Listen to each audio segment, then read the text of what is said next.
தேடி தேடி சென்று சோறு தின்பதையும், தேவையே இல்லாமல் அவுட்டிங் என்ற பெயரில் ஊர் சுற்றுவதையும், நடுராத்திரியில் திரைப்படம் பார்க்கப் போவதையும், நாகரிகம் என்ற பெயரில் அநாகரிகத்தில் ஈடுபடுவதையுமே இந்த தலைமுறையினர் வாழ்வியலாக ஆக்கி வருகின்றார்கள்.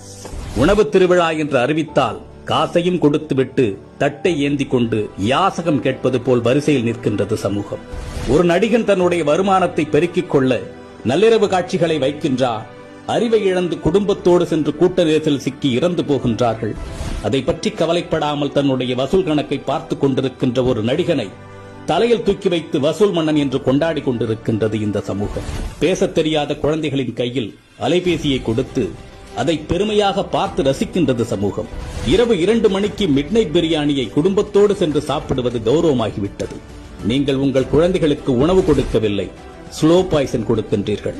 உங்கள் தலைமுறையை மலடாக்குவதற்கு மருந்து கொடுத்துக் கொண்டிருக்கின்றீர்கள். பிள்ளையை பெற்ற பெற்றோர்களே, நம்மில் பலர் பிள்ளைகளை உருவாக்கவில்லை, நிறைய வருமானம் கொடுக்கும் ஜெர்சி மாடுகளை உருவாக்கி கொண்டிருக்கின்றோம். உங்களில் எத்தனை பேரின் பிள்ளைகளுக்கு அறிமுகமில்லாத ஒரு மனிதரிடம் 10 நிமிடம் உரையாடத் தெரியும்? சொல்லிக் கொடுத்திருக்கின்றீர்களா? இனி சொல்லிக் கொடுங்கள். உங்களில் எத்தனை பேரின் பிள்ளைகளுக்கு தன்னம்பிக்கைக்கும் தலைகணத்திற்கும் உள்ள வேறுபாடு தெரியும்? சொல்லிக் கொடுத்திருக்கின்றீர்களா?